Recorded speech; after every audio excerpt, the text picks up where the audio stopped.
Boa noite, tudo bom? Que bom estar aqui com vocês de novo. Estivemos juntos na primeira aula, não foi isso? E aí agora eu vou precisar de ajuda de vocês, para que a gente se lembre um pouquinho do que a gente já fez até agora. A primeira aula nós falamos sobre o que mesmo? O que é o Espiritismo, né? Você estava Conhecendo é o falando. livro. O que é o Espiritismo? E na semana passada, vocês estiveram com a Sandra Portela e falaram sobre... Pô, Deus ninguém esquece, tá vendo? Que coisa boa, ó. Deus foi forte, assim, Deus, né? Então, na primeira aula, a gente teve um encontro que foi, assim, um tanto histórico, né? Porque a gente falou sobre o que ocorria no mundo, né? Os movimentos intelectuais, os movimentos sociais, né? O que ocorria, como foi codificado, como foi compilado o Espiritismo. Já na semana passada foi uma aula reflexiva, né? Porque falar de Deus é algo para nos pôr à reflexão, né? Então, a gente ter a clareza da ideia, né, que formamos de Deus ao longo, né, da nossa trajetória. Hoje eu diria que a gente vai ter, assim, a nossa aula é um pouco mais técnica, porque a gente vai falar de propriedades, vamos falar de faculdades que envolvem, né, essa singularidade não material, que é o espírito. Bom, mas para começar, eu queria, nosso primeiro encontro, eu fiz alguns acordos com vocês. Vocês lembram quais foram, não? Primeiro, também esse conteúdo vai ser construído por todos nós, né? Por vocês também. Então, perguntem primeiro, né? Perguntem mesmo. Agora, para perguntar, a Luana e a Ana estão ávidas a caminhar 1,5 km hoje aqui no salão. Maratona. Então, elas precisam chegar com o microfone até vocês. Então, levante o braço, né? A Ana ou a Luana vai chegar com o microfone para que vocês façam a pergunta, né? E a gente tenha na nossa gravação, lembram, né? Que as aulas são gravadas, a pergunta e a resposta. Bom, então esse é o primeiro combinado que eu estou relembrando ele. O segundo combinado, tão importante quanto o primeiro, é que para que a gente possa potencializar o nosso tema, que essas perguntas sejam referentes ao tema. Então, hoje a gente vai falar sobre espírito, perguntem tudo sobre espírito. Se vier alguma pergunta, por exemplo, de desobsessão, me permitam dizer para vocês, olha, sobre desobsessão, a gente vai falar na aula tal, né? Porque assim a gente não, concordam, que aí a gente não perde, né, o nosso tempo com um tema que a gente vai ver depois, né? Então, hoje a gente vai falar de espírito. Bom, então, relembrado o trato, vamos começar. E aí, nessa noite, a gente vai dar conta disso tudo aqui. Olha que coisa. Primeiro, nosso objetivo principal, demonstrar de forma clara a tríplice natureza do homem na condição de espírito encarnado. Então, nós vamos falar que essa condição do ser encarnado, por exemplo, vocês veem esse corpo aqui, na verdade é um sanduíche de corpos, né? Então a gente vai falar sobre essa tríplice formação, o que compõe o ser encarnado. Já já a gente vai entrar em mais detalhes sobre isso. Mas para que a gente chegue a essa conclusão, a gente vai passar por alguns pontos. O primeiro deles é apresentar as evidências da existência e da sobrevivência dos espíritos, a partir dos experimentos comprovados. Então, relembrar um pouco do que a gente até falou já na primeira aula, né? Nós falamos sobre aqueles fenômenos, lembram? Das irmãs Fox, lembram disso? Né? Das mesas girantes. Então, a gente vai tocar de novo nesse ponto, né? Para relembrar um pouco, porque foram fenômenos importantes que marcaram, né? E marcam, né? A certeza de que há algo, né? Fala de Kardec, há algo inteligente por trás daquelas simples mesas, né? E esse algo inteligente é o espírito, muito bem. explicar a origem, bem como a natureza dos espíritos, né? Como são criados, né? Por quem são criados, de que forma são criados, né? Até uma leve, porque na próxima aula a gente vai falar sobre a evolução. Então hoje a gente vai dar só uma pincelada, né, de como ele evolui até que ele chegue a esse ponto que a gente chama de espírito, né? Explicar o funcionamento do perispírito. Aí, ó, gravem aí essa palavra, perispírito, porque ela é fundamental, importantíssima. Vai ter um monte de outras aulas que a gente vai precisar dessa informação e a gente vai começar a falar sobre esse cara aí hoje. E, por fim, apresentar de forma clara a escala progressiva dos espíritos, né? A gente entender de que forma estamos evoluindo, de que quando fomos criados, né, segundo Kardec, simples e ignorantes, mas fadados à perfeição, à felicidade. Então, como é que a gente está nessa trajetória? Então, sobre isso. Bom, começando então, eu quero começar fazendo uma pergunta para vocês, que eu já fiz, algumas pessoas já disseram aí, né? A gente não tem como falar sobre espírito se alguém tem medo de espírito, né? Então, vocês na primeira aula já falaram, né? Teve uma pessoa que teve coragem de falar assim, eu tenho medo e tal. Eu falei, olha, não precisa ter quando a gente conhece. Então, agora que a gente já sabe mais ou menos quem é, então não precisa ter. Só que aí tem outras coisas que começam a envolver essa ideia que ficam às vezes mal entendidas e por estarem mal entendidas, né, causam dúvidas e até medo de novo. Porque a segunda pergunta que eu quero fazer, qual é a diferença afinal entre espírito e alma? Porque as pessoas falam em alma do outro mundo, né? Falam em alma penada, né? E esse negócio começa a ficar meio assustador. Então, qual é a diferença? Quem me ajuda a dizer alma e espírito? Cri, cri, cri. Ó, a Letícia quer falar aqui, ó. Não tem esse negócio de acho não, Letícia. Aqui tudo vale, eu falei. Porque, sei lá, a alma é o espírito encarnado, na denominação, né? Isso aí. O espírito ele pode ser boa, a forma pura mesmo. Vale a estrelinha, pronto. Na prova dela já tem garantido aqueles 2 pontos. É uma convenção, né? Então Kardec convencionou chamar alma de espírito encarnado. Então, quando a gente fala espírito, está falando sobre o espírito desencarnado. Mas de tal forma que para nós é a mesma coisa. Então, falar alma ou espírito, tá tudo bem. Mas para Kardec, alma é o espírito encarnado. Então, a Letícia foi no ponto. Essa é a única diferença. E a gente, então, se alma é espírito e a gente não tem medo de espírito, né? Então está tudo bem, não precisa ter medo de quando fala alma, né, que coloca todos esses outros adjetivos, né, alma isso, alma aquilo, não precisa ter medo mais, está tranquilo. Por fim, eu acho que ao final desse outro encontro, a gente vai então ter certeza, né, de quem são. Sabe por quê que eu faço essa pergunta? Porque, não sei se com vocês, né, mas eu já fui assim, né, eu fico falando assim, ó, ficava, né, já mudei. Os espíritos, os espíritos, os espíritos, né? E aí, ao final dessa aula, talvez a gente comece a falar assim, os espíritos, né? A gente se inclua nesse pacote, porque é sobre isso. A gente vai estar, o nosso tema hoje é falar de nós, né? A gente vai estar falando do que somos, né? E as nossas características e propriedades e uma infinidade de particularidades que compõem o que somos.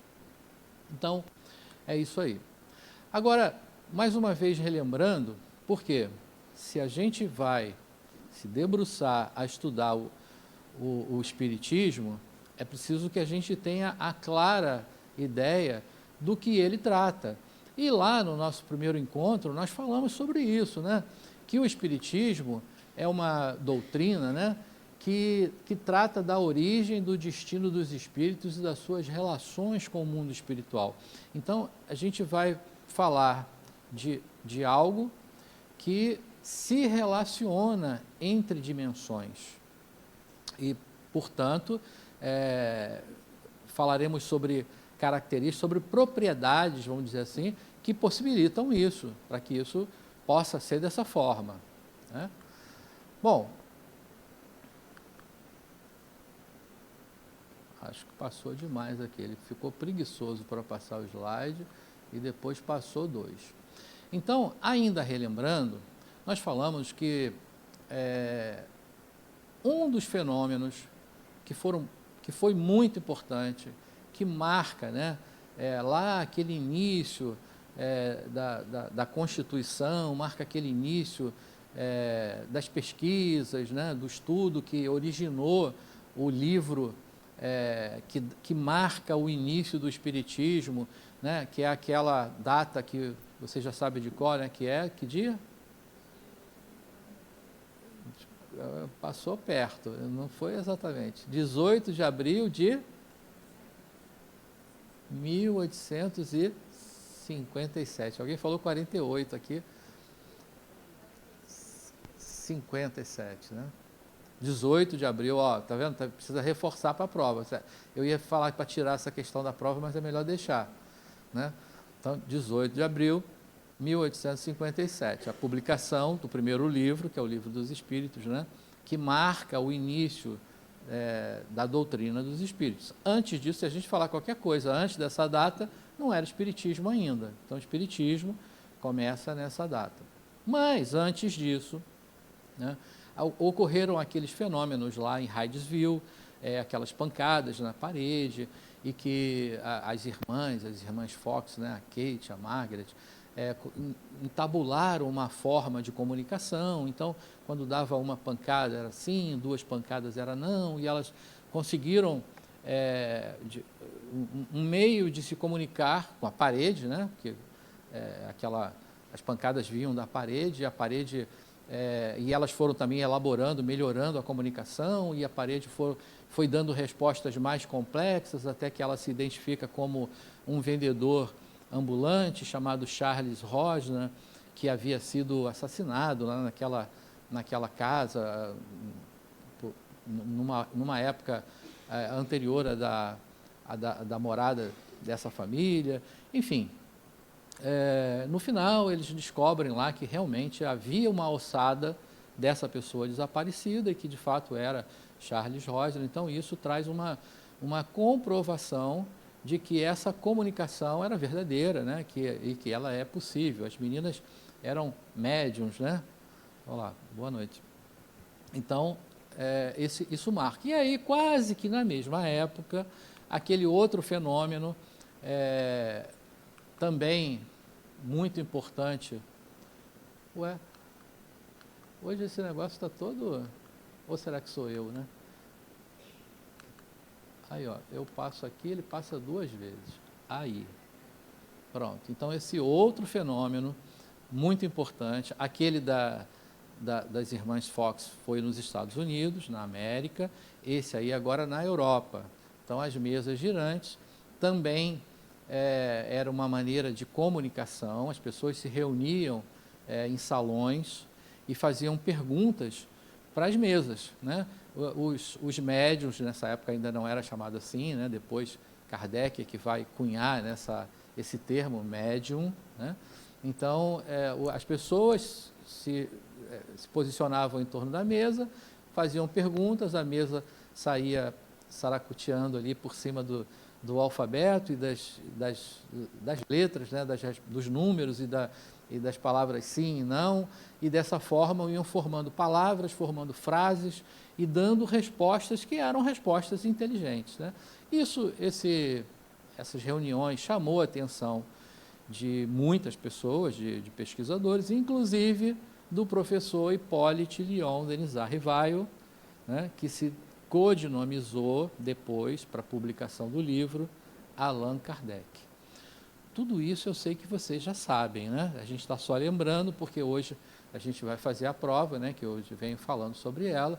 Então, eu estou só deixando a memória fresquinha, né? Para que a gente possa partir daí, todo mundo com as informações fresquinhas. Tudo certo, né? Hã? Todo mundo tirar 10, né? Porque não pode ser menos do que isso, né? Uma matéria tão fácil como essa, né? Então, é só relembrando. Bom, o que mais? Aí, nessa mesma época, eu hoje estou terrível com esse botãozinho aqui, estou apertando muito mesmo. Nessa mesma época, né, poucos anos depois, um cientista, um pesquisador, né, o professor Crookes, começou a fazer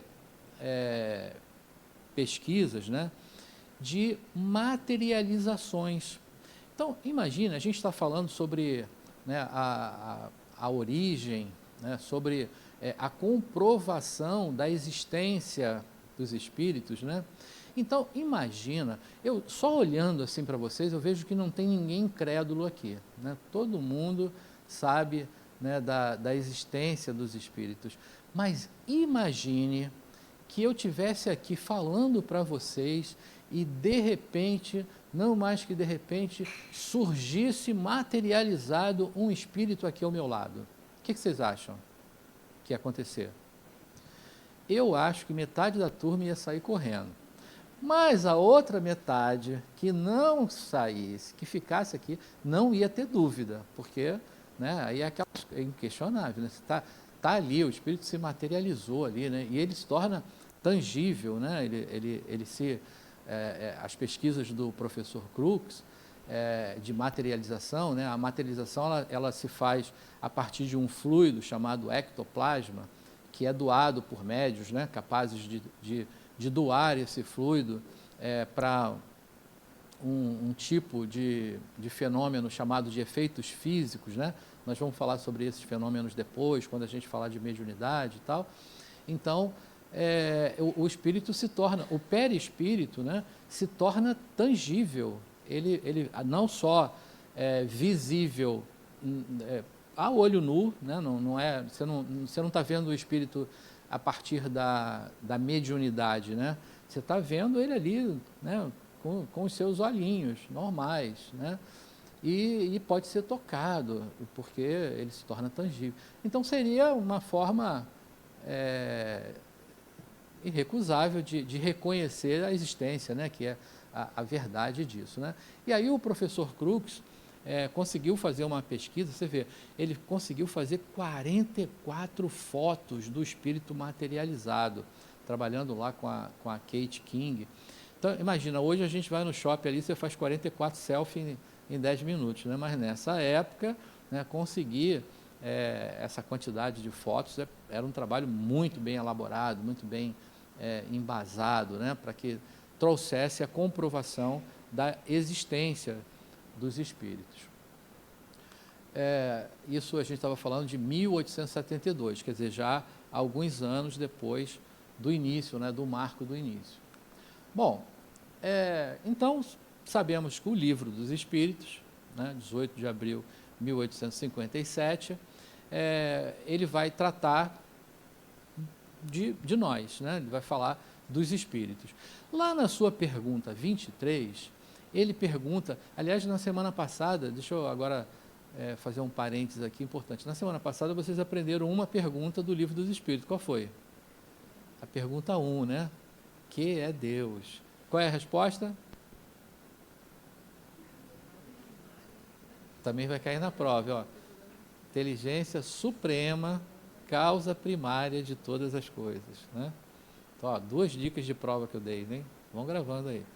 Agora, a pergunta 23, ela vai perguntar que é o espírito. E aí a resposta deles é a seguinte, que é o princípio inteligente do universo. Aí, não ainda satisfeitos com essa resposta, a gente pergunta, mas espera aí, preciso saber mais sobre isso, essa resposta não está tão clara. E aí o primeiro desdobramento dela diz assim, ó, e qual é a natureza íntima dos espíritos?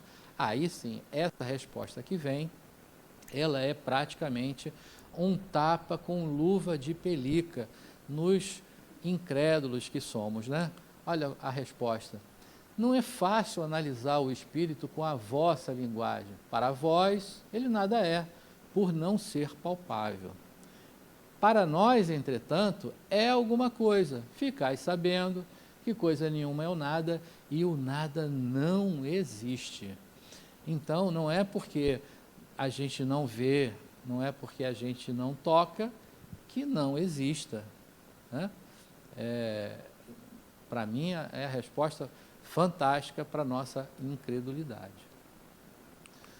Bom, aí, para que a gente avance nessa trajetória, a gente vai ter que ir para o princípio. E tudo começa em Deus, né? E Deus cria dois princípios fundamentais, mas dois princípios distintos. Ele cria o princípio material, de onde vai se originar toda a matéria conhecida no universo, e ele cria também o princípio espiritual, do qual vai se desenvolver e se tornar espírito. Então, Deus cria o princípio espiritual ou princípio inteligente, e ele cria o princípio material ou fluido cósmico vital. Esse fluido é um fluido que existe em abundância no universo. E desse fluido se densifica, se dinamiza todas as matérias que nós conhecemos. Então, aqui, ó, isso aqui é o quê? É matéria, né? Cadeira, isso aqui é uma haste metálica que é feita de fluido cósmico vital. Esse corpício lindo, maravilhoso aqui, feito de fluido cósmico vital. Então, essa é o fluido, né? O senhor gostou, né? Eu falei assim, ó, o corpício lindo, ele sorriu, concordou comigo, uma pessoa pelo menos, né? Então, mas se eu não me achar, quem é que vai achar, né? Então, tem que ser assim. Mas tudo que está no universo se origina desse fluido, que é o fluido cósmico universal, né? Aí, o princípio espiritual vai se apropriar desse princípio material e se desenvolver nele. Bom, eu falei que tudo começa em Deus.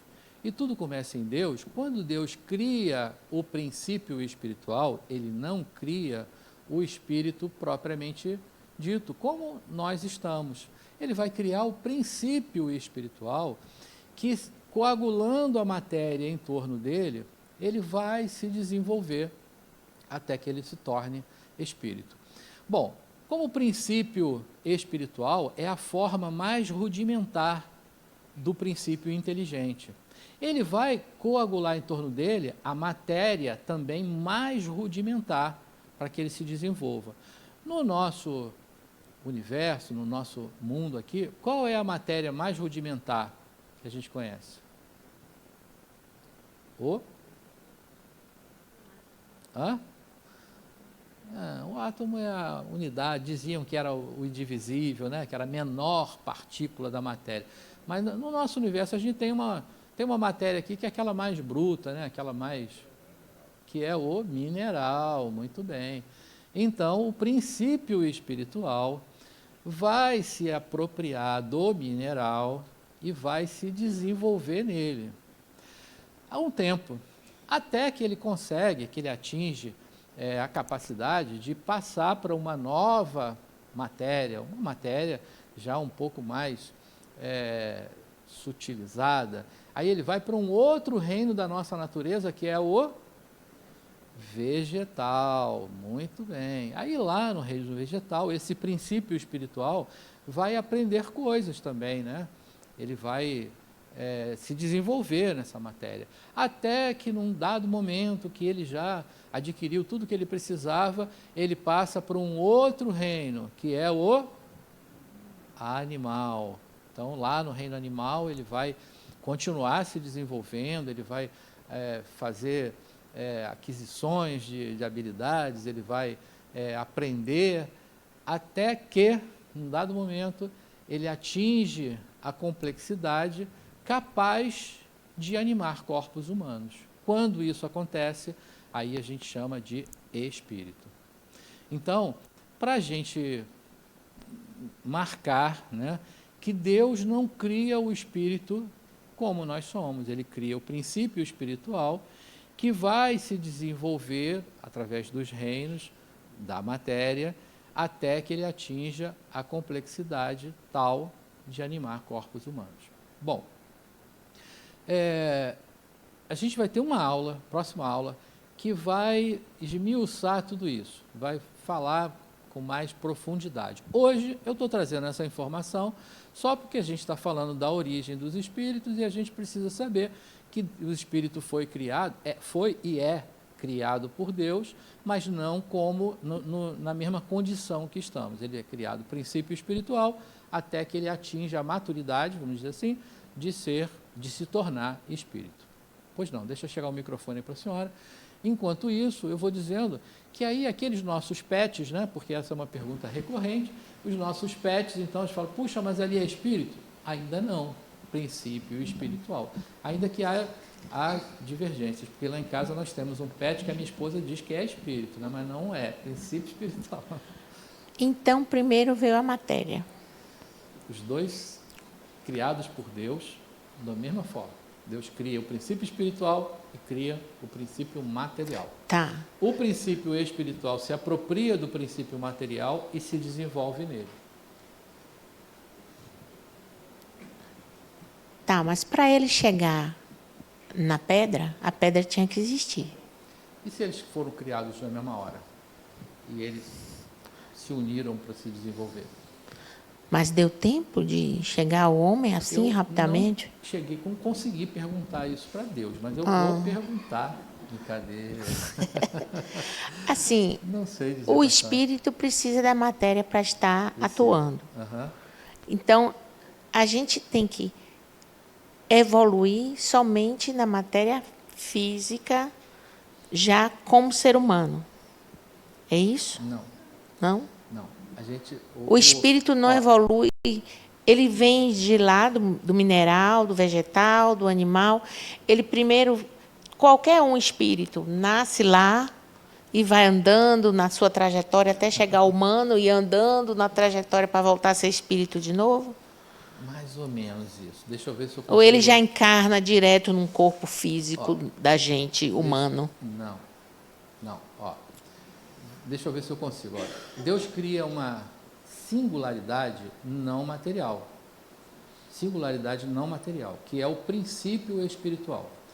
Esse princípio espiritual, por si só, ele não consegue se desenvolver, ele não consegue avançar. Ele vai precisar de um outro princípio, que é o princípio material. Então, ó, os dois estão criados aqui.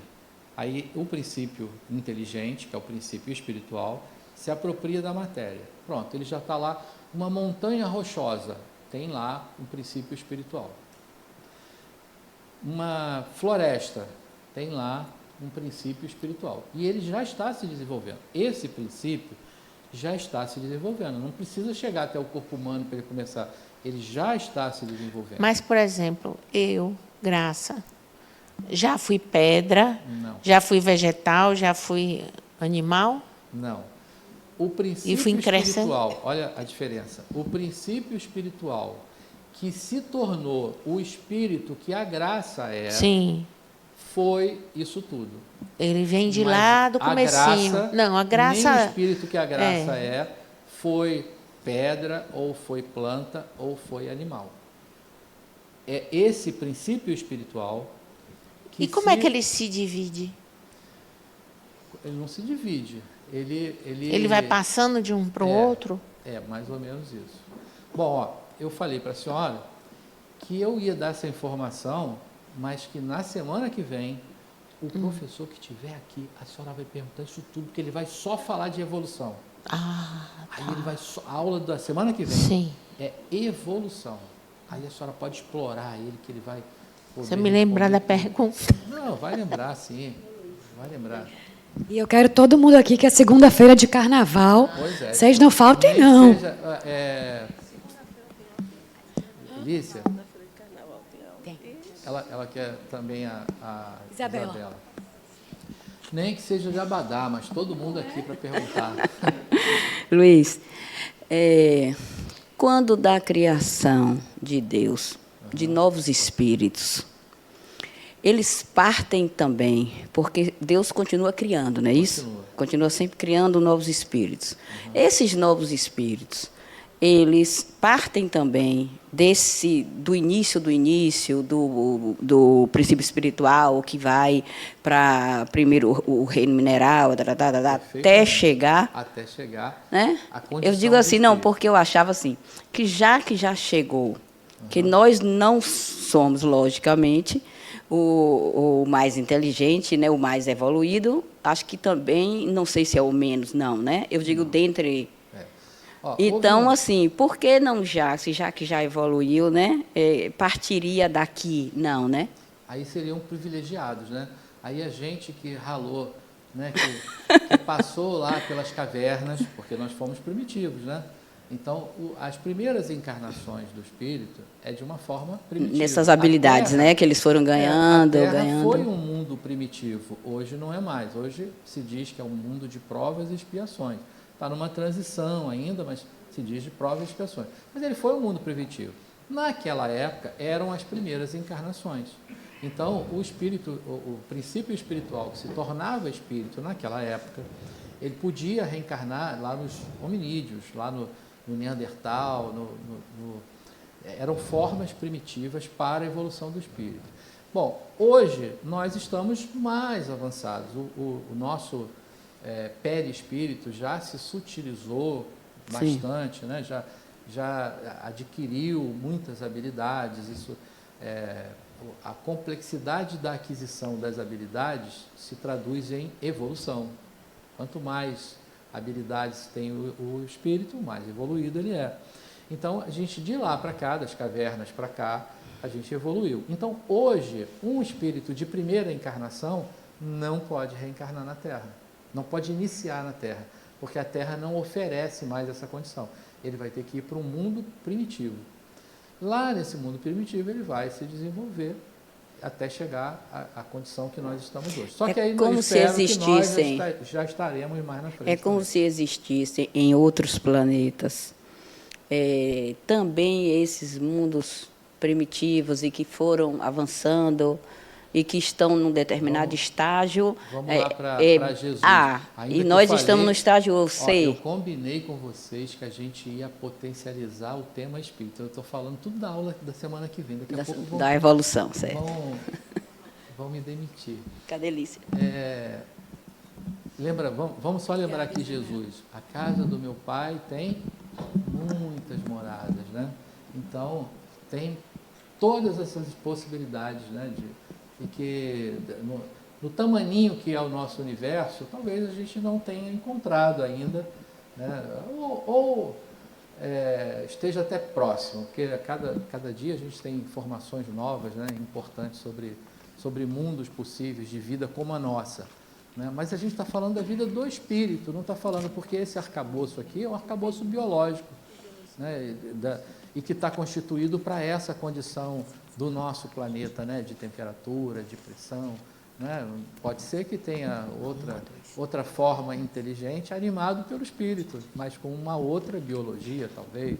Enfim, agora já estou divagando aqui, já estou entrando na viagem, né?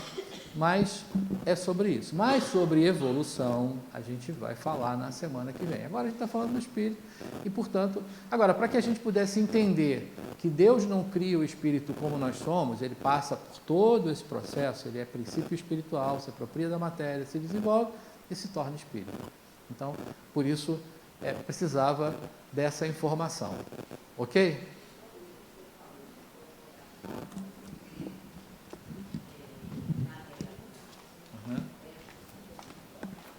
É possível, sim. Aquilo foi uma pesquisa foi uma pesquisa. Tem inúmeras, mas aquela que eu mostrei aqui, Dr. William Crookes, ele fazia Era um espírito. Não, ele era um pesquisador. Não, ele não. Aqui ele trabalhava. Tinha uma médium que aceitou, vamos dizer assim, né, esse trabalho.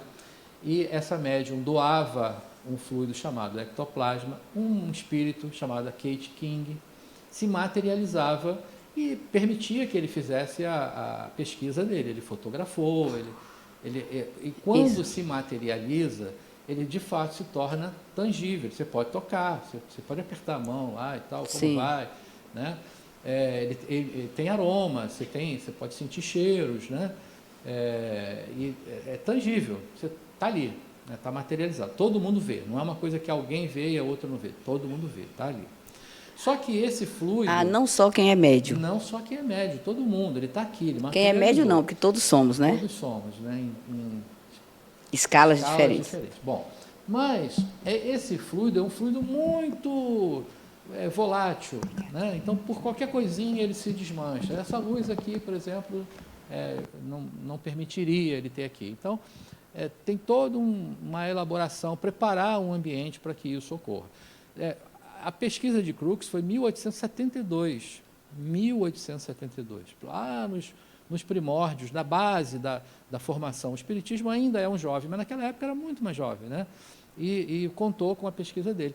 Mas a materialização é algo que acontece. Aqui a gente tem Medrado, aqui na Bahia, na Cidade da Luz, que trabalhou muito tempo. Eu ouvi ele dizendo, uma certa feita aqui, que ele parou de trabalhar com isso, porque estavam acontecendo fenômenos de combustão espontânea, assim, coisas pegarem fogo. Isso também faz parte dos efeitos físicos, né? E isso é recente, isso não estou falando de nada de 1800, estou falando de coisas agora, da nossa...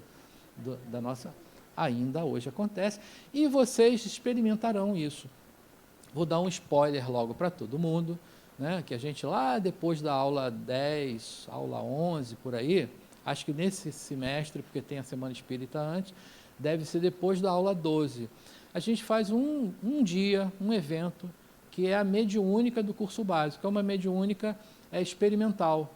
Então, a gente vai fazer todos os experimentos, vocês vão participar disso, vocês vão participar da psicografia, vão participar da psicopictografia, que é o desenho, vão participar do efeito físico, enfim, um monte de experimentos que a gente vai fazer aqui, ao vivo e ao cores, né?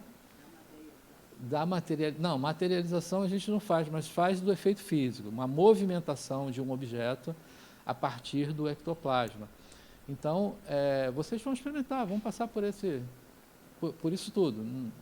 Esperem e verão, que a gente vai ter essa aula aí.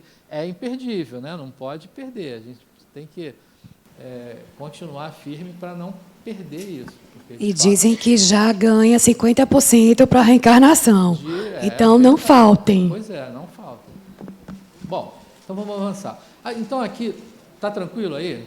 Né? Deus cria o princípio espiritual, que avança, que evolui, que se torna espírito. Beleza, né? Bom, vamos...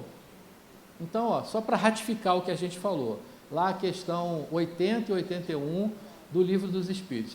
Deus cria o espírito pela sua vontade, como faz em relação a tudo no universo.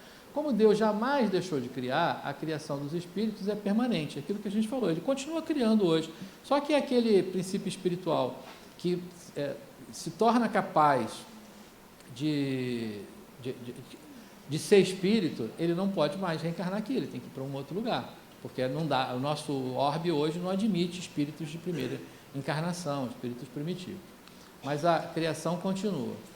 Aí, quando o princípio espiritual atinge a capacidade de utilizar um corpo humano, ele é denominado espírito. Portanto, a origem dos espíritos remonta à criação do princípio espiritual, o qual foi e é gerado por Deus.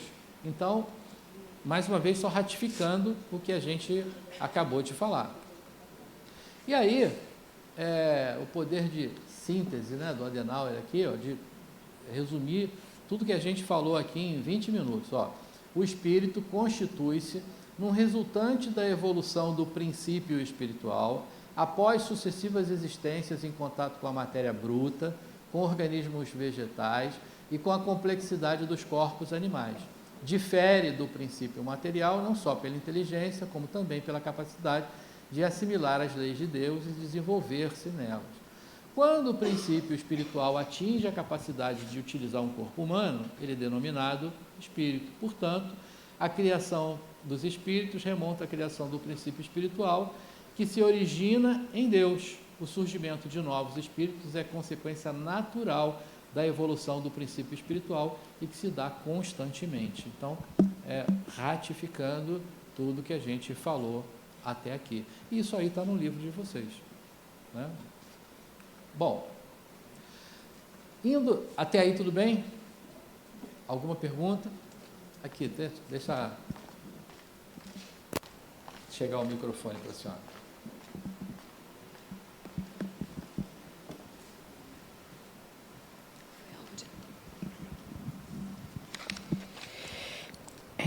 No livro, ele faz uma diferenciação entre espírito com letra E maiúsculo e espírito com E minúsculo. Eu não sei se o princípio espiritual é o espírito com E maiúsculo, não ficou muito claro, entendeu? Nessa definição que você acabou de colocar de Adenauer. Entendeu? Porque para mim ficou confuso o que é espírito com E maiúsculo. Então, Para mim, esse espírito, pelo que eu li, que entendi, é aquele inicial, que começou, né? Eu queria entender, não fica claro. O próprio autor, o próprio Adenauer, nós já fomos, a senhora foi precisa na sua observação.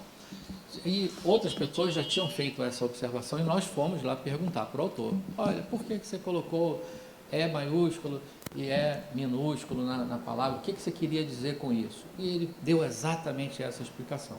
Só que hoje, ele próprio admite que não há diferença. Ele não escreve mais espírito com E maiúsculo ou com E minúsculo, que para ele é a mesma coisa. Só que ele não alterou isso nas edições. Mesmo nas novas edições do livro, continua tendo E maiúsculo e E minúsculo, mas agora a gente pode entender que não há diferença. Foi uma ideia, ele tinha essa ideia, né, na época que escreveu, e hoje não pensa mais assim. Mas, de fato, era para isso, para que o espírito com letra maiúscula fosse aquele espírito maior, universal, né? E o menor, aquele que estava com letra minúscula, o que estava começando, né? Agora, isso não tem a ver com essa evolução do princípio espiritual, né? Aí é o PE, o princípio espiritual o que vai se tornar ainda espírito, né? Ainda não é o espírito.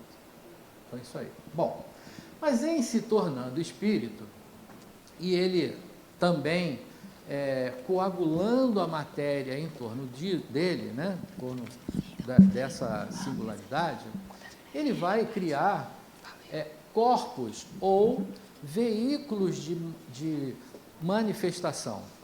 Bom, esse espírito, né, por ser uma singularidade não material e por ser multidimensional, ele vai criar veículos para que ele possa se manifestar nessas dimensões de forma adequada.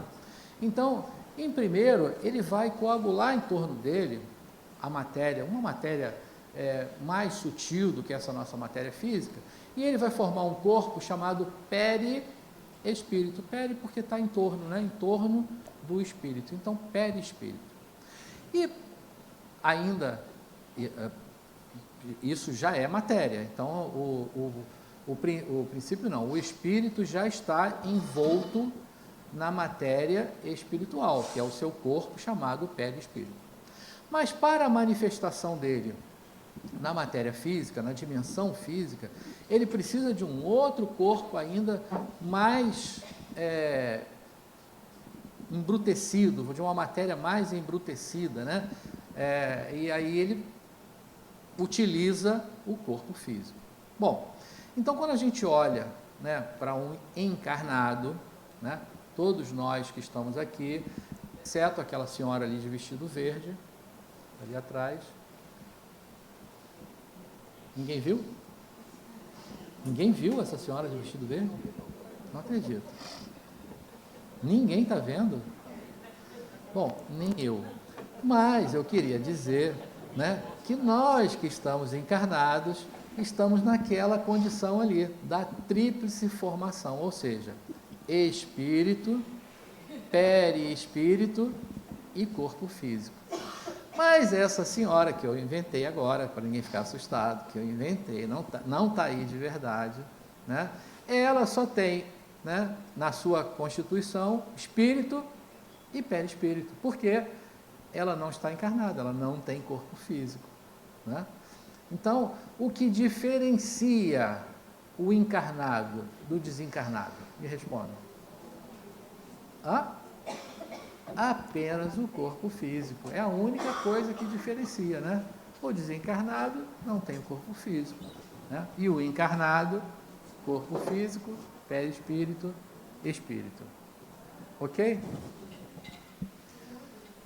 Pois não, deixa eu chegar o microfone aí para a senhora. Mas precisa ter a pergunta também por causa da gravação. Me diga uma coisa assim, qual seria a função do perispírito? Se tivesse só o espírito e a carne, a parte física, aquilo ali não estava formado? Qual é a função do perispírito? Um montão. Se eu começar a contar agora, a gente vai ter que pedir para a Luana comprar pizza, porque meia-noite a gente vai estar comendo pizza e ainda contando sobre as propriedades do perispírito, né? E as suas funções, que são inúmeras. Eu vou trazer algumas hoje aqui, mas eu também vou trazer algumas, assim, aquelas mais importantes que nós vamos precisar delas, porque essas aulas são uma construção, né? Conforme eu falei. Então, cada aula a gente vai trazer uma informação que precisa ser contabilizada, né, no nosso processamento, porque elas vão ser úteis, essas informações, nas próximas. Então, eu vou trazer aquelas que são importantes para os próximos. Mas lá no ciclo 2, olha só, lá no outro semestre, quando vocês estiverem no ciclo 2, vai ter uma aula que vai só falar do perispírito, a aula toda. Porque aí vai dissecar mais essas outras propriedades.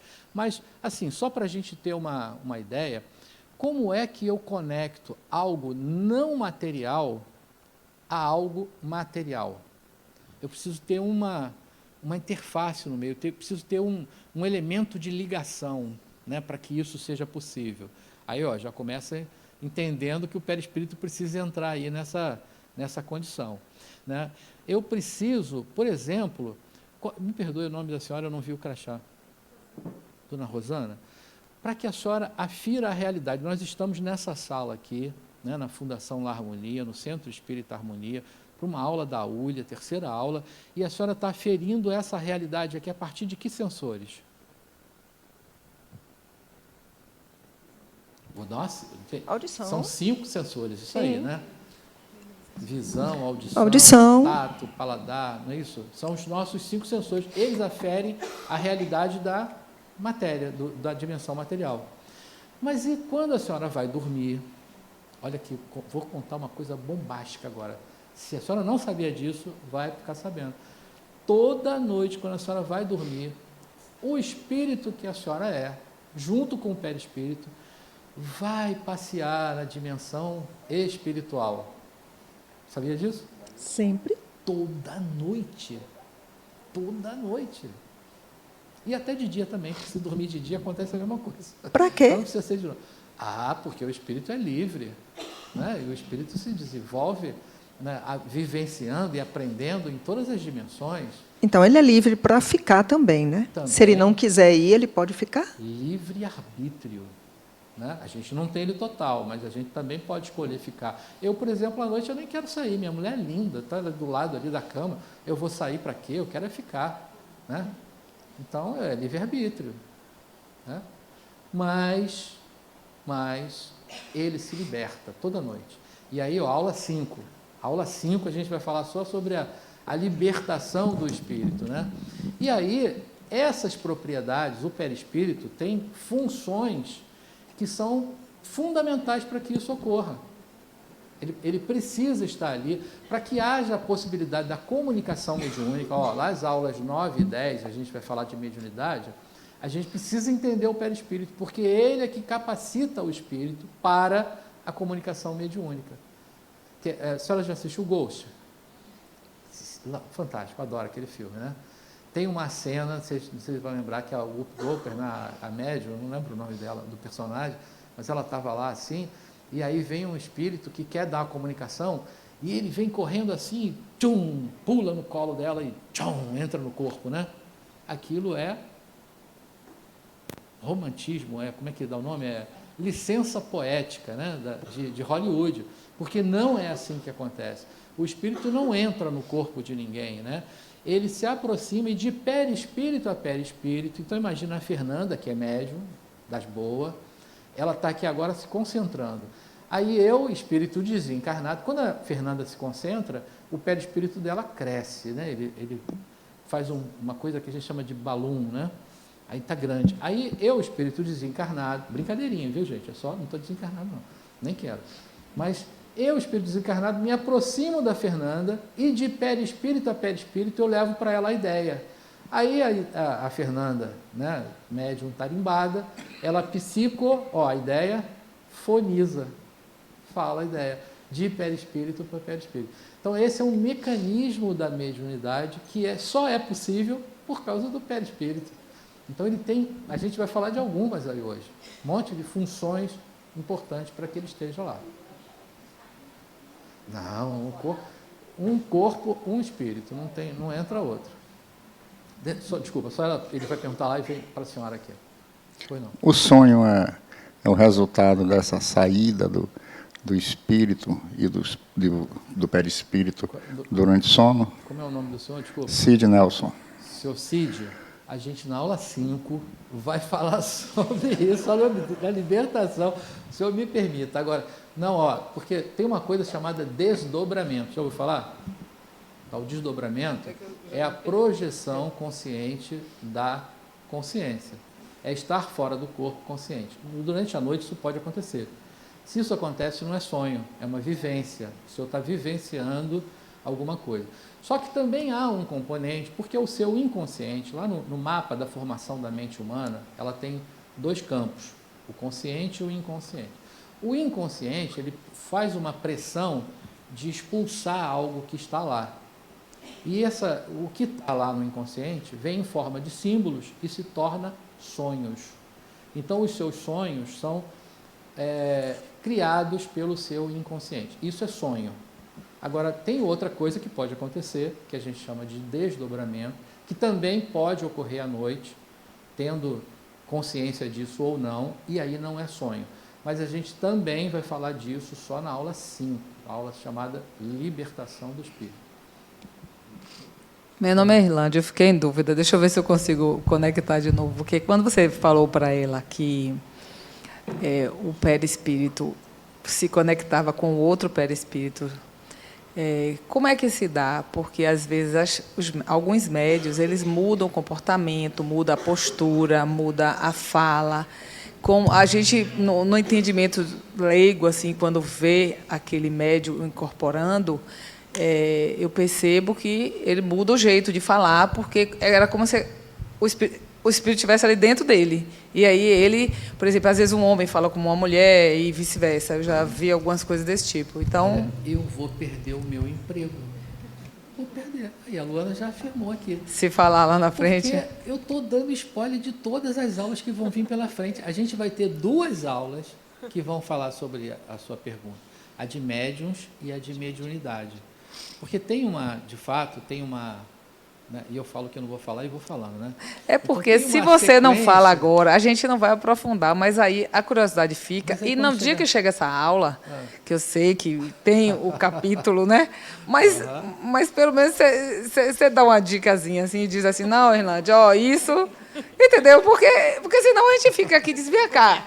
Essa transição, assim, eu estou aqui falando e o médium está do lado, mas e esse movimento que leva? E essa pessoa que incorpora e que tem um jeito diferente de falar e de se posicionar? Como é isso?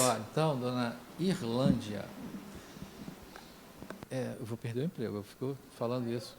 Não vou poder vir aqui mais dar aula, né? Porque eu fico falando de outras aulas, depois vamos brigar. Então, olha, nesse processo, como é que acontece? Você se coloca à disposição, seu perispírito cresce. Aí 3 coisas vão acontecer muito rápidas. Primeiro, a sensação. Então, o que está disponível para a comunicação, ele sente arrepio, ele pode sentir frio, calor, isso é a sensação. Em seguida vem uma outra coisa, que é a emoção. E aí ele pode chorar, ele pode rir, ele pode... Então, isso são as influências já que estão sendo recebidas do espírito comunicante. Por fim, terceira das coisas, vem a ideia. Aí a ideia, ele vai, então, utilizar de um dos mecanismos da mediunidade para ele expor isso, que pode ser a psicofonia, e ele vai falar aquilo. Ou pode ser a psicografia, e ele vai escrever aquilo. Então, esse processo vai acontecer muito rápido, praticamente tudo igual. Didaticamente, eu estou separando ele, mas ele vai acontecer todo rápido. Bom, para que isso ocorra, o médium tem que estar disponível para isso, ele tem que estar concentrado, aí o perispírito está crescido, né? Vamos dizer assim, está expandido, né? E aí, pronto, possibilitou a comunicação. O espírito comunicante, quer dizer, o que vai trazer a ideia, ele só se aproxima, ele não precisa nem... ele pode estar do lado, ele pode estar próximo apenas, e ele vai transmitir a ideia chamada de mente a mente, de perispírito para perispírito. E ponto, é isso aí que vai acontecer. Mas a gente vai saber mais sobre isso lá nas aulas, eu acho que é 10 e 11, né, Roberto? Pois é, o chefe já chegou ali agora já não vou poder falar mais. Aí o que acontece? Quanto mais afinidade tiver entre o médium e o espírito, mais eles eles ficam mais imbricados. E você vê Medrado dando uma comunicação da Joana, aliás, não é da Joana, é do Bezerra, e você quase vê Bezerra ali, né? Afinidade. Então, quanto maior a afinidade, ele não entra. Talvez Bezerra esteja lá no Ceará, porque aí ele tem essa envergadura, né? Talvez ele esteja lá, porque eu estou falando no Ceará porque Bezerra de Menezes era cearense, né? Então ele está lá no Ceará e ele está transmitindo a ideia dele com tanta afinidade que ele transfigura o médium. Então, isso também é um fenômeno que a mediunidade possibilita, mas isso não ocorre com qualquer comunicação. Então tem que haver uma imbricação por afinidade muito grande para que isso ocorra. Ok? Assim, Letícia, você vai perguntar de mediunidade? Não vou perguntar, não. É espírito hoje, Letícia? Eu acho que essa necessidade de transmutação e tudo mais, eu acho que vai muito mais da nossa descrença do fenômeno do que necessariamente do espírito, porque o espírito ele pode estar lá falando de qualquer forma. Então, eu acho que é muito mais da gente dar credibilidade àquele fenômeno, de saber que quem está ali é Bezerra, de quem está ali é Joana. É uma boa. Acho que pode ser assim mesmo. Voltando a falar de espírito, né? Voltando a falar de espírito, você vai. Deixa eu ver. Ana, pelo amor de Deus. Ana. Então, quando a gente fala assim, fulano vê espírito, né? Por exemplo, se eu fosse descrever esse senhor que está aí do seu lado, brincadeira, não então, mas ele tá na verdade, mas eu não estou vendo o espírito. O que eu estaria vendo era o perispírito. Perfeito, Ana. Você foi brilhante, né? agora. Ali, o do meio ali. É isso aí. Agora brilhou. É isso. Né? Então, quando a gente vê um espírito desencarnado, a gente está vendo o quê? O perispírito. A Ana agora brilhou, né? Então, olha, ser encarnado, ele é formado pelo corpo físico, pelo perispírito e pelo espírito, que aqui está simbolizado por uma estrelinha. Por quê? Quem é que... Valendo 2 pontos na prova agora. Por quê? Não, luz não. Não. Por quê? Porque não tem forma, né? O que dá forma é o perispírito. Aí, outra coisa, tá vendo? Quem dá forma para o espírito é o perispírito. Outra função para ele, Então, por isso ele é simbolizado. Vocês vão encontrar na literatura, às vezes, um asterisco, às vezes uma chaminha assim, né, uma fagulha, às vezes uma estrelinha, vai encontrar esses vários símbolos aí para representar o espírito. Bom, então, o homem possui natureza tríplice, sendo ele o encontro do corpo físico, do perispírito e do espírito, propriamente dito, conforme falamos. Essa constituição coloca em condição de viver a vida material e espiritual simultaneamente. Por quê? A gente não falou que o veículo de manifestação do espírito na dimensão espiritual é o perispírito, muito bem. Mas o veículo de manifestação do espírito na dimensão material é o corpo físico. Então, isso faz com que, permite que o espírito vivencie duas dimensões simultaneamente, né? Então, se eu estou em vigília, minha consciência está aqui no corpo físico, nessa dimensão. Se eu estou, por exemplo, dormindo desdobrado, estou utilizando o meu perispírito na dimensão espiritual. Ok, né? O corpo físico é o veículo de manifestação do espírito na realidade material e o perispírito é um organismo de ligação entre a vibração da matéria e a natureza transcendente do espírito. Outra função, instrumento de ligação, né, entre algo não material e algo material. Então, guardem aí perispírito, porque é fundamental, importante a gente saber um pouco mais sobre perispírito. E aí, para a gente ter ideia da origem do nome, né, por que chamado perispírito, então tem essa ideia aqui que é simplesinha, mas é muito bacana. Porque, ó, da onde veio a ideia? A semente ali, né, o caroço, né, da fruta é o espírito, vamos dizer assim, né? A polpa da fruta, ou o perisperma, é o perispírito. E a parte mais grosseira da fruta, que é a casca, é o corpo físico. Então, veio daí a ideia, né, de chamar o corpo de perispírito. Só que a ideia de chamá-lo disso não quer dizer que tenha sido a criação dele, porque o corpo perispiritual, ele é conhecido há muito tempo por várias outras civilizações, por outras ideias religiosas ou não. Então, lá para os egípcios, né, ele é chamado de Ka ou Bai, para os gregos era o corpo etéreo, para a cabala judaica é o Ruach, para os budistas é o Kama Rupa, para os chineses o Ki, para os hindus o Manumaya Kosha, não sei nem se é essa a pronúncia. Enfim, a gente está falando, são todos esses nomes, a gente está falando do mesmo corpo. Então, não é uma invenção do Espiritismo, e esse nome atribuído a esse corpo é apenas uma atribuição de um nome, de algo que já existe há muito tempo e que já era estudado, já era comentado por várias outras civilizações e filosofias. Né? Então, não vou ler todos eles aqui, né? Mas André Luiz, ele vai chamar de psicossoma, né? E isso vai ser importante lá nos mecanismos da mediunidade, como eu falei. Esse, inclusive, é o título do livro que ele fala sobre isso. Corpo espiritual, né? Evolução em dois mundos e no nosso lar. Kardec chama de perispírito, né? Ou envoltório semimaterial, também chamado de corpo fluídico ou etéreo. Nele se encontram todos os órgãos e estruturas biológicas necessários à vida, no plano físico, daí ser considerado modelador do corpo físico. Uma das funções, inclusive um brasileiro, o professor Hernani Guimarães, engenheiro, colega de profissão, né, deu o título de uma das funções do perispírito chamado MOB, Modelo Organizador Biológico.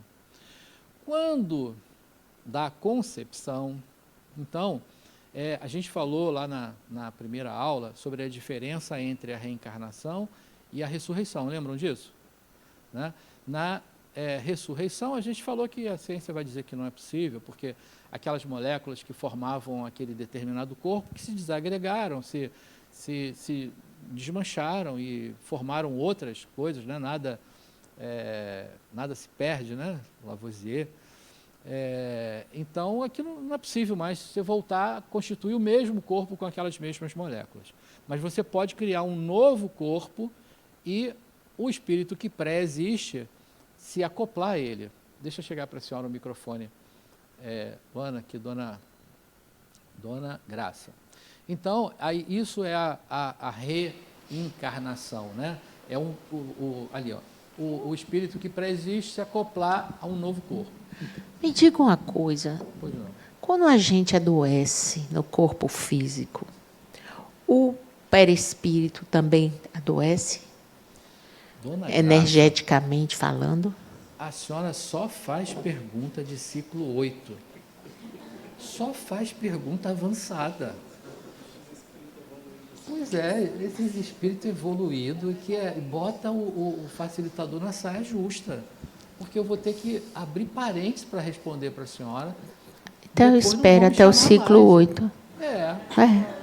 Tá bem. Pois é. Tá certo. Aí depois não vão me chamar mais para dar aula aqui. Do ciclo 1. Não, eu não vou lhe desempregar. Não vou lhe desempregar. Luiz, você fala demais, você fica respondendo tudo. Aí o aluno não vai querer ir lá para o outro ciclo, porque você já respondeu para ele. Né? Pois é, aí a senhora não quer que eu volte. A senhora não quer que eu volte assim. Brincadeira, viu, dona Graça? Ô, Luiz, deixa eu só tirar uma dúvida, já que você... Não, com relação ao que você citou da outra aula, aí me surgiu uma dúvida rápida. Para o Espiritismo, esse Cristo, esse Jesus Cristo que veio, que era um ser evoluído e tal... Você já percebeu que é ciclo 8 também, né? Ele, como é que diz? O Espiritismo acredita na ressurreição dele? Não, ressurreição não. Mas é ciclo 8. Ó, ciclo 8, dá a dica. Ciclo 8 vai tratar de Jesus. A pergunta do ciclo 8 é como me transformo? E vai falar de Jesus de ponta a ponta. Separar Jesus do Cristo, Jesus o homem, o Espírito. Então, pronto. Eu pensei que era para fazer a prece, que essa musiquinha dava para fazer a prece, essa musiquinha aí. Então vamos avançar aqui, senão... o Rafael. Acho que é de 1 aqui. Quando você fala assim, o desencarnado está no umbral, o que está no umbral é o espírito ou o espírito mais perispírito? Não tem como. Quando isso inicia, quando o princípio espiritual inicia a sua trajetória, que ele coagula a matéria em torno de si, isso não para mais. Então, ele vai passar lá no mineral, no vegetal, no animal. No animal, ele já começa a criar uma coisa que a gente não pode chamar de perispírito, porque ele não é espírito ainda. Né? O nome mais adequado seria periprincípio espiritual. Né? Mas isso não existe. Mas já há uma formação rudimentar em torno dele, dessa matéria. Quando ele se torna espírito, que ele se acopla a esse perispírito, ele não vai se libertar mais dele. No início, ele é muito grosseiro, né? Passamos lá pelas cavernas, né? Ele era muito rudimentar, e ele vai se sutilizando. A gente ainda nessa noite, né? A gente vai falar sobre a escala espírita. A escala espírita vai dar essa trajetória. Vai dizer que o espírito criado, simples e ignorante, fadado à felicidade, à perfeição, ele vai ter um momento que ele vai se tornar espírito puro. Quando ele se tornar espírito puro, aí sim ele não precisa mais do perispírito, porque ele já adquiriu todas as qualidades que a matéria poderia oferecer. Já se despojou de todas as vicissitudes que ele precisaria se despojar. Então, aí, pronto, ele vai ser co-criador com Deus, aí, nesse momento. Mas fora isso, na trajetória toda, o espírito está sempre com o perispírito, sempre. Se ele foi para o umbral, o perispírito é que está se manifestando, está sendo o veículo de manifestação do espírito. Ele não se manifesta na matéria sem o perispírito. Então, daqui para frente, a gente não vai mais falar em espírito, desassociar, ele está junto. Né? Até ele atingir esse estado né, de espírito puro, aí o nome já está dizendo, ele está com o perispírito lá. Mais sutil ou menos sutil, mais evoluído ou menos evoluído, sempre com o perispírito. Ok?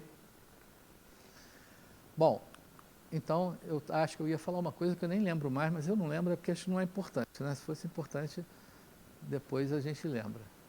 Então, ó, Adenauer vai dizer o seguinte, que o que se conhece com o nome de perispírito é um conjunto de estruturas semelhantes a corpos que se interpenetram e que vão se transformando à medida que o espírito evolui. Por que isso? Porque se a gente pegar lá na obra básica, a obra básica vai dizer que o ser encarnado ele é formado por essa tríplice formação, que é espírito, perispírito e corpo físico. Só que quando a gente se debruça a estudar sobre o perispírito, a gente vai ver que ele não é um corpo só, né?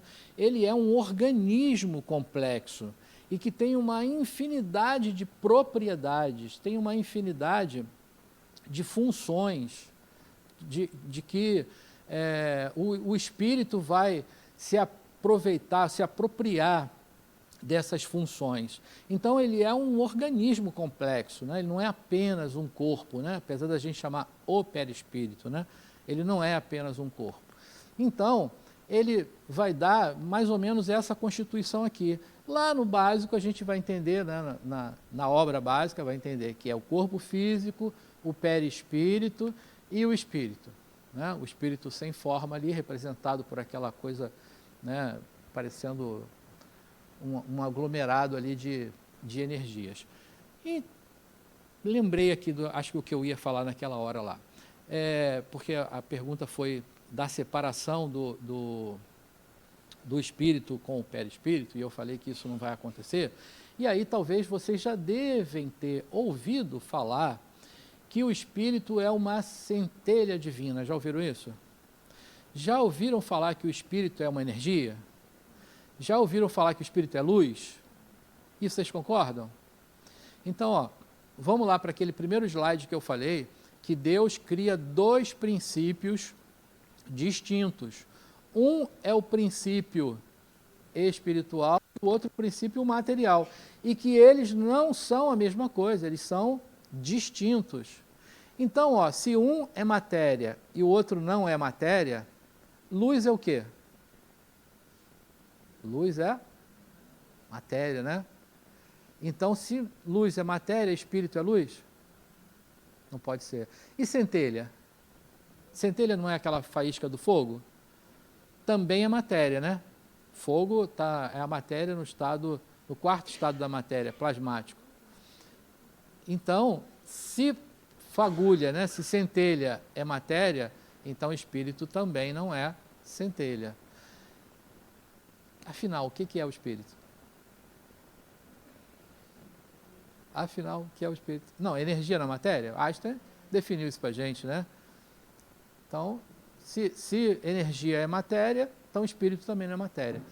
Mas espírito é uma singularidade não material, mas ele se apropria da matéria. Então, quando a gente fala que o espírito é luz, é porque ele está envolvido por uma energia, por uma matéria luminosa.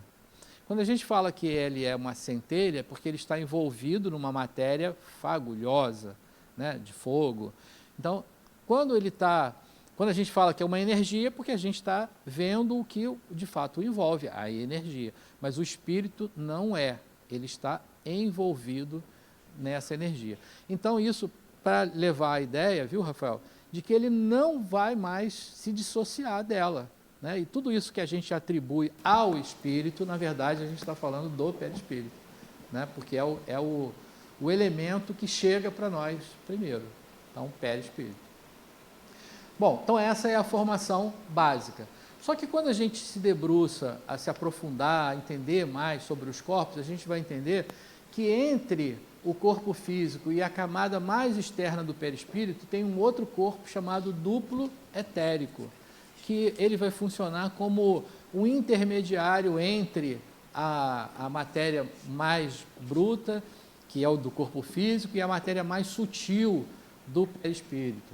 Vai ter uma infinidade de funções também, né? Ele é um corpo absolutamente energético. Quando eu contei para vocês que à noite, né, na hora que o corpo físico está descansando, o espírito se liberta e ele vai passear lá pela dimensão espiritual, ele está atrelado ao corpo físico por um enlace fluídico chamado, conhecido popularmente, de cordão de prata. Já ouviram falar do cordão de prata? Esse cordão de prata, ele se forma a partir desse corpo, que é o duplo etérico, que é um corpo energético e que a partir dele, né, um chumacho de energia, se forma, cria esse enlace. A gente chama de uma, na verdade, são várias conexões a partir desse enlace chamado cordão de prata, né? A comunicação entre a parte energética dos corpos se dá através desse cordão.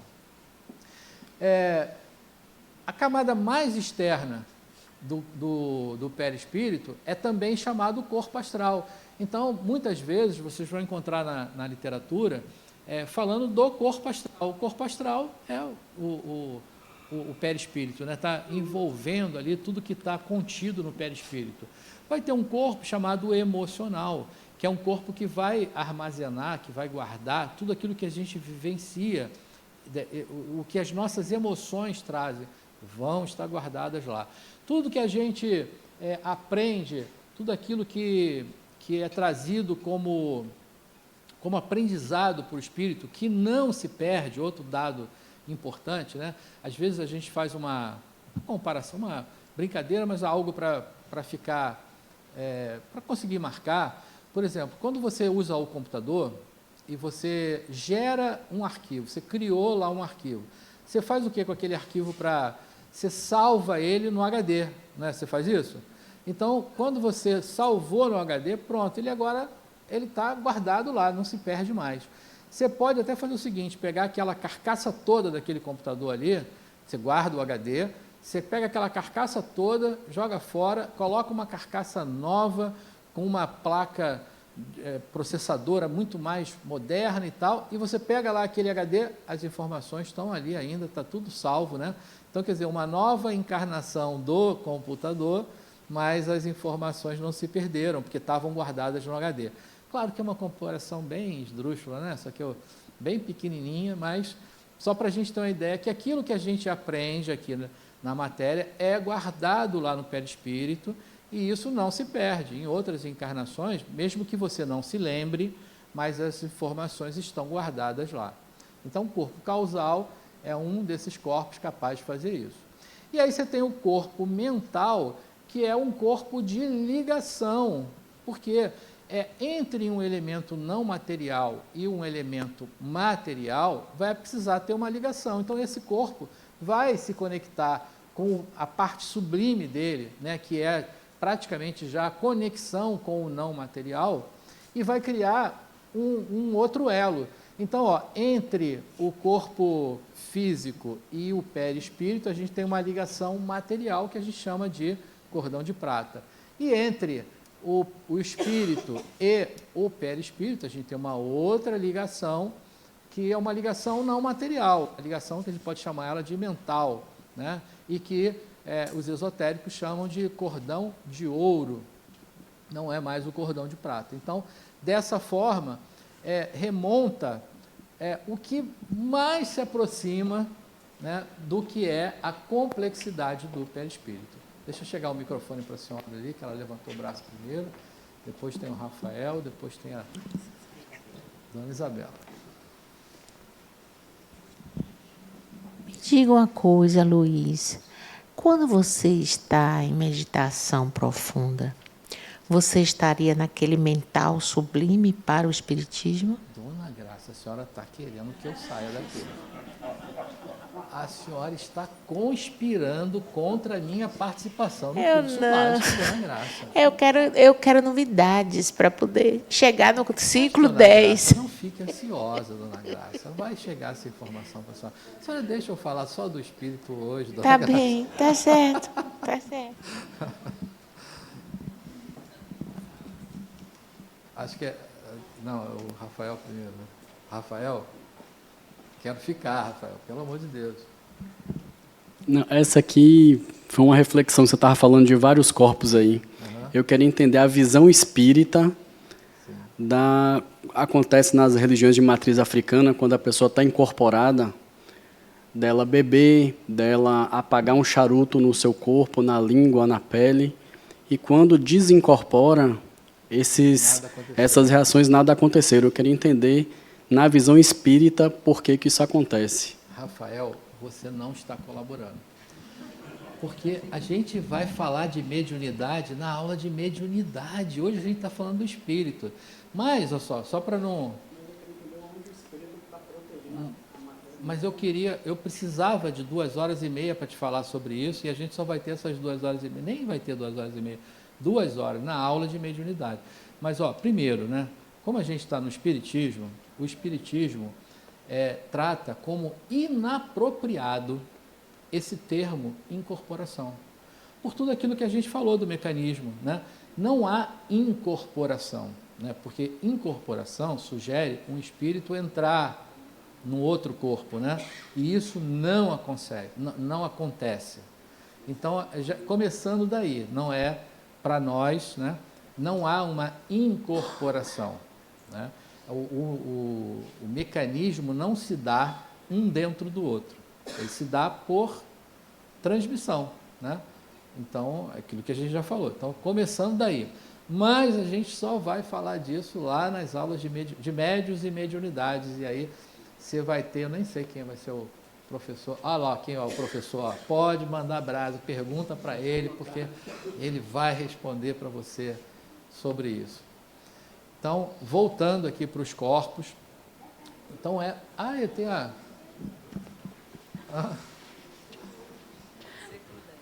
Pois é. Ciclo 10. Não.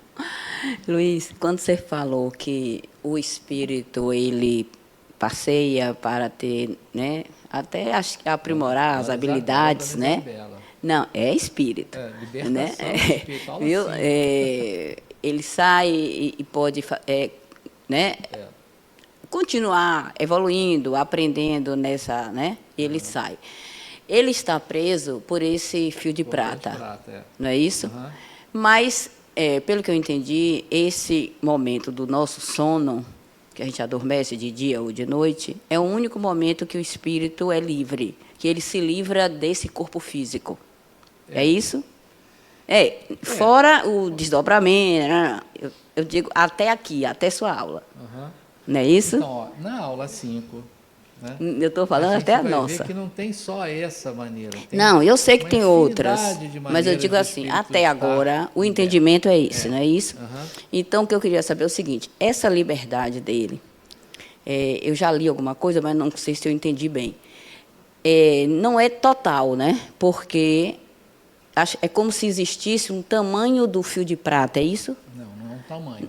Assim, a plasticidade dele permite ir daqui na China e voltar. Não, eu estou falando assim, ele não vai para outro planeta, ele não vai para outros lugares, ele fica... Questão vibracional. Sim, né? Isso que eu queria compreender. Nós vibramos numa determinada frequência, da qual só te permite o alcance em instâncias da mesma frequência. Sim, então ele só estaria nesse planeta. Quando eu era jovem há pouco tempo, porque eu estou jovem agora já há um bocado de tempo, né? Mas quando eu era jovem há pouco tempo, meu pai era militar. Eu já contei isso em outras turmas aqui. E ele era meio... né, chegava no quarto, eram 3 irmãos, eu e mais 2, e ele era tipo ordem unida, né? Chegava lá e dava o comando, né? Olha, tem que fazer isso. E ele botava a gente toda noite para rezar. E não era rezar assim de... né, tinha que ajoelhar do lado da cama, botar a mãozinha assim, lá, Ave Maria, cheia de graça, Pai Nosso e tal, né? Então, ele fazia isso toda noite. A gente ficava com raiva, eu também, ficava morrendo de raiva daquilo, né? Mas o coronel chegava lá, quem é que não ia obedecer o coronel, né? Aí a gente fazia isso. Hoje, você vê, quase 50 anos depois, que eu devia ter 10 anos, para que eu me lembre disso, né? Agora com 60, 50 anos depois, eu entendo que o que ele queria, que quando a gente fosse dormir, que a gente rezasse, era para elevar a vibração. Por quê? Porque na hora que o corpo está dormindo e que o espírito se libertasse, ele será atraído naturalmente para uma instância espiritual compatível com a sua vibração. Então, ó, se a gente estava na vibração da balada, naquela época eu não falava assim, na balada eu falo hoje, mas da vibração da balada, quando você vai dormir, você vai para balada. Se você está na vibração evangélica, né, da oração, da bondade, do amor, é uma instância que vibra dessa forma que você vai. Então, o seu cordão de prata vai permitir o seu acesso à vibração compatível com que você está. O seu estado vibracional é que vai definir isso. Se você vai para um umbral... Que seria apenas nesse planeta, é isso? Não necessariamente porque nesse planeta, a nessa mesma vibração. Nessa vibração, porque pode ter várias vibrações no mesmo planeta. Isso aí. Certo, obrigada. Então, pronto. Aula 5 também que vai falar disso. Bom, está todo mundo curioso para todas as aulas agora, e na minha aula ninguém está perguntando nada do espírito, só estão perguntando de outras aulas, né? Não querem que eu volte, né? Porque depois não vão me chamar mais para vir para cá, porque eu fico falando das aulas dos outros, não falo da minha.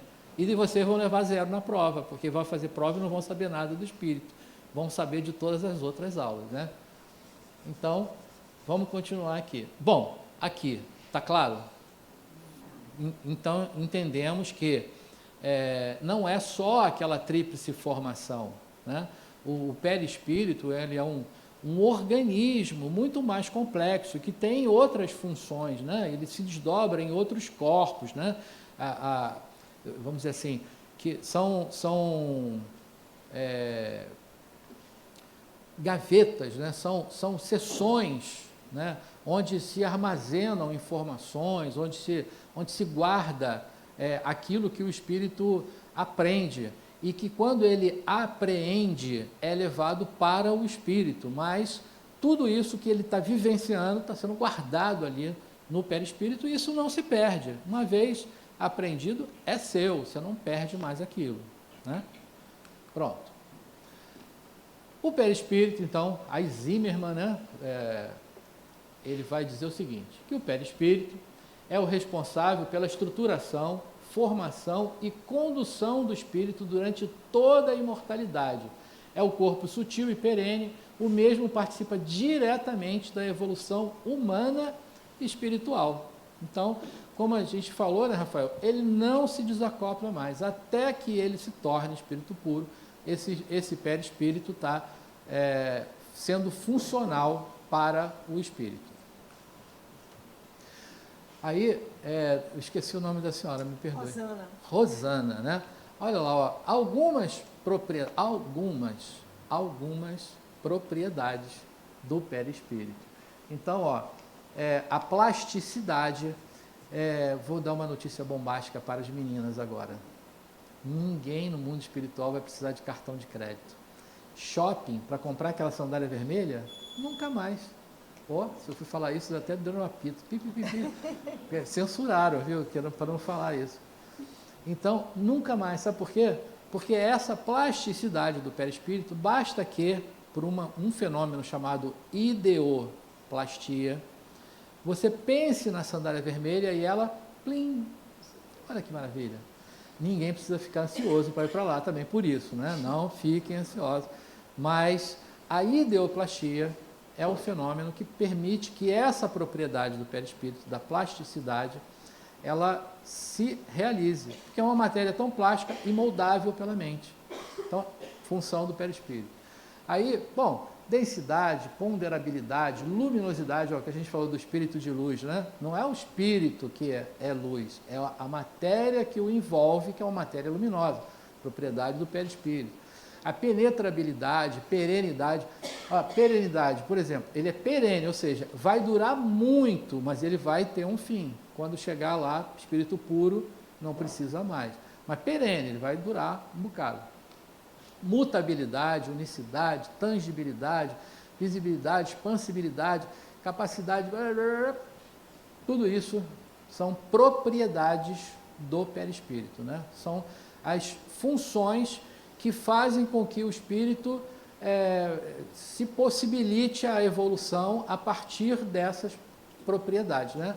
E daqui para frente, a gente vai associar, é claro, eu estou brincando com vocês, né, mas é claro que vocês terão de verdade essas aulas que eu estou falando, né, sobre mediunidade, onde a gente vai aprofundar isso. E aí na aula de mediunidade, a gente vai pegar lá uma dessas propriedades do perispírito e vai falar dela. Lembra lá na aula 3 que falou das propriedades do perispírito? Essa capacidade aqui do espírito de realizar isso se dá porque o perispírito tem aquela propriedade. E assim vai, né? Cada uma das aulas vão, de alguma forma, pegar uma dessas propriedades aí, que são inerentes a todos os espíritos, né?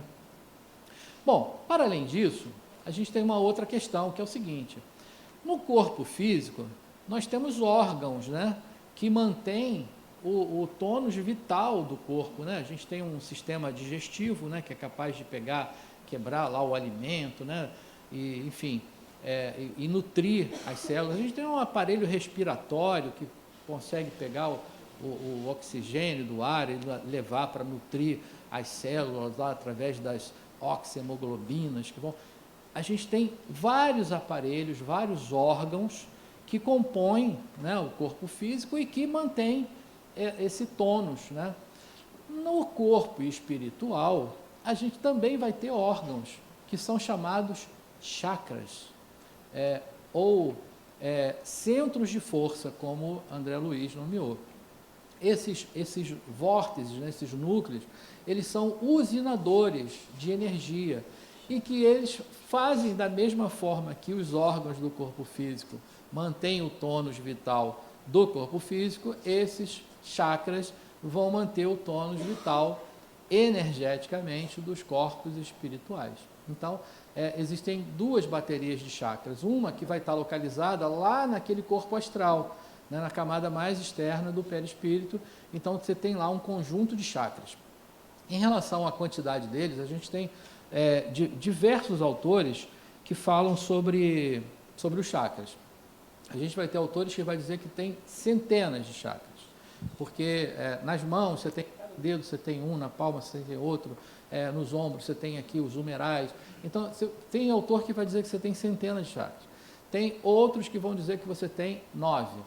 Outros que têm 7. Então, o Espiritismo acabou se apropriando, né, dessa ideia de 7, né?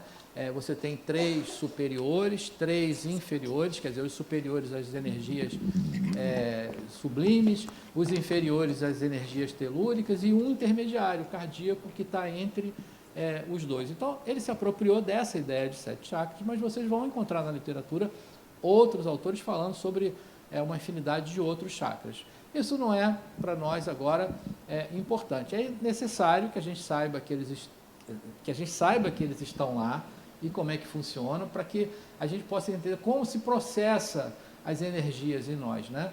Então, através dos chakras. Lá nas perguntas de 100 a 113 do Livro dos Espíritos, ele vai falar sobre a escala espírita. E aí a gente chega nesse ponto, então, que o Rafael falou, né, de quando a gente não tá, quando o espírito estará sem o perispírito, né? Então, de uma forma didática apenas, então, por favor, não pensem que esse texto, aliás, tem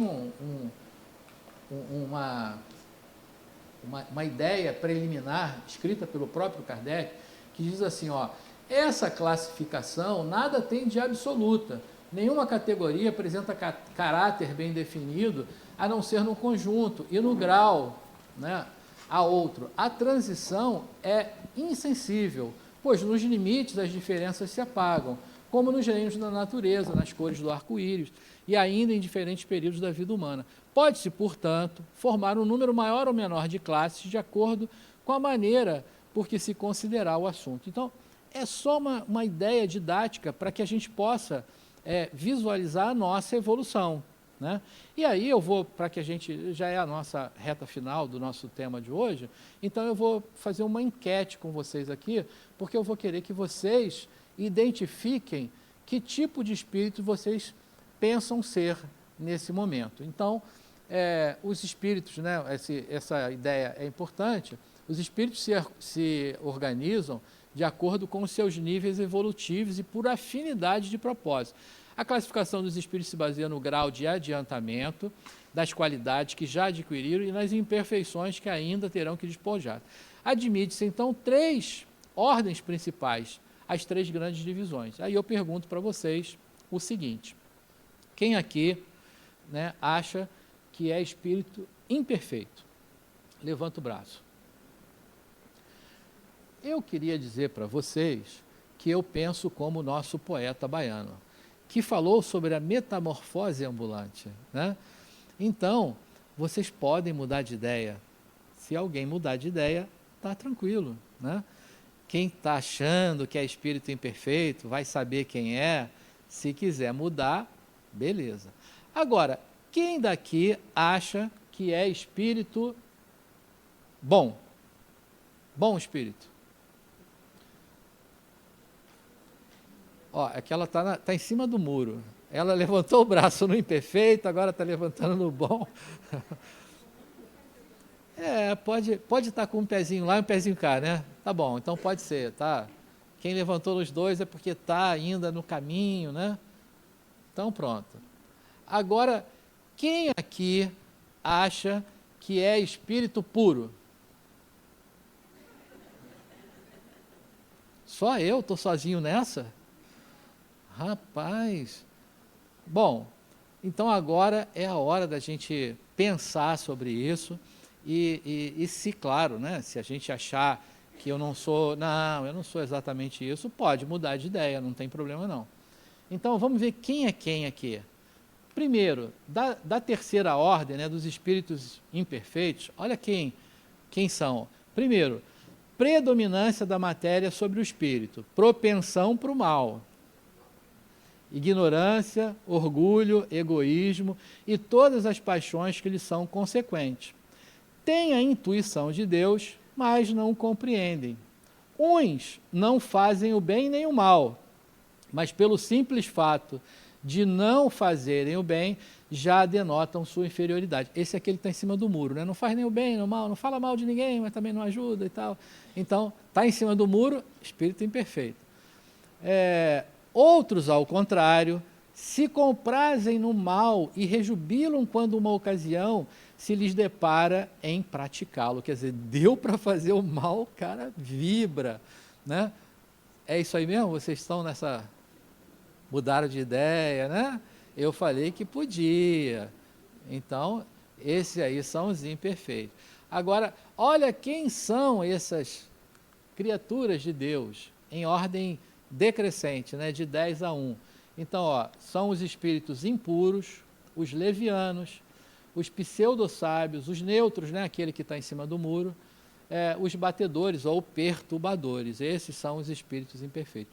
Eu ia fazer uma brincadeira agora, mas eu lembrei que no outro semestre eu fui falar assim: a gente sempre conhece um vizinho com essa característica. Quando eu falei isso, meu vizinho estava aí. Aí ele achou que eu estava falando dele. Eu falei: brincadeira, não tem nada a ver com o vizinho, não. É mole? O cara mora no meu condomínio, estava aqui, aí eu fui falar isso, era só brincadeira mesmo. Mas, enfim, a gente sempre conhece alguém com essa característica, né? Mas nós já estamos, né, a ponto de estar mudando isso. Agora, vamos ver quem são os bons espíritos, né? São os bons espíritos, aqueles que têm predominância do espírito sobre a matéria. Como é que já mudou? Ó, né?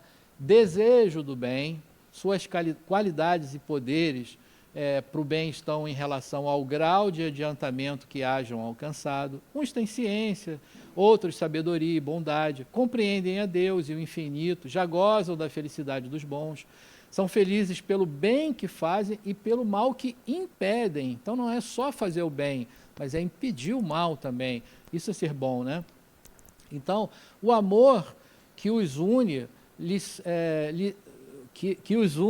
é fonte inefável ventura, que não tem a perturbá-la nem a inveja, nem os remorsos, nem nenhuma das más paixões que constitui o tormento dos espíritos imperfeitos. Todos, entretanto, ainda têm que passar por provas até que atinjam a perfeição. Que ele já é bom, mas ele ainda não é perfeito, né? Ele ainda vai passar por provas, né? Então, quem estava com um pezinho lá, um pezinho cá, né? Teve outros que já se identificaram nessa aí. né? Quem são esses bons espíritos? E olha só que coisa interessante, né? Porque a gente às vezes acha que o espírito superior está muito distante de nós, né? Bom espírito, então, ó, da quinta para a segunda classe são os espíritos benevolentes, os espíritos de ciência, os espíritos de sabedoria e os espíritos superiores, são bons espíritos, né? Agora, é claro que só eu me identifiquei, eu agora vou ter que dizer para vocês sobre as minhas características, sobre as minhas ficou ímpar porque ninguém levantou o braço, não sei porquê, mas apenas eu, então eu vou falar agora para vocês as minhas credenciais, né? Classe única são os espíritos que percorreram todos os graus da escala e se despojaram de todas as impurezas da matéria, tendo alcançado a soma da perfeição de que é suscetível à criatura. Não tem mais que sofrer provas nem expiações, não estando mais sujeito às reencarnações em corpos perecíveis. Realizam a vida eterna no seio de Deus. É um missionário, né? Ele está aqui por pura bondade, né? Então, maravilha. Minha descrição perfeita, aquilo ali, né? Estou falando isso porque a minha esposa não está aqui, porque se ela tivesse, ela ia falar de verdade, né? Quem é quem. Aí, quem são esses espíritos? É a classe única, são os espíritos puros. E aí agora, claro, né, sem brincadeira, quem dessa descrição, qual é a única pessoa que a gente pode dizer que tem essas características aí? Jesus, pronto, né? Me coloquei num patamar que não dá para alcançar, né? Era só brincadeira mesmo, né? Então, Jesus era o único com essa característica. Aí, para a gente encerrar, e para que vocês fiquem já com o pensamento, talvez a curiosidade, ansiedade não, curiosidade, para a próxima aula. Então, ó, os espíritos não são os seres à parte da criação divina. Nós todos somos espíritos em processo de evolução, sujeitos às mesmas leis do mundo espiritual e todos estamos submetidos às leis de Deus. É a Adenauer que nos fala isso e esse tarjinha amarela devia estar aqui em processo de evolução para marcar a próxima aula de vocês, né? Para que vocês, como eu falei, fiquem curiosos, não faltem, porque vocês sabem que o único critério que derruba absolutamente o espírito é faltar na ulha. Então, isso é a única coisa que não pode acontecer. E como na segunda-feira que vem a gente vai estar em meios de folia, né? Então eu sei que será uma escolha muito saudável, né?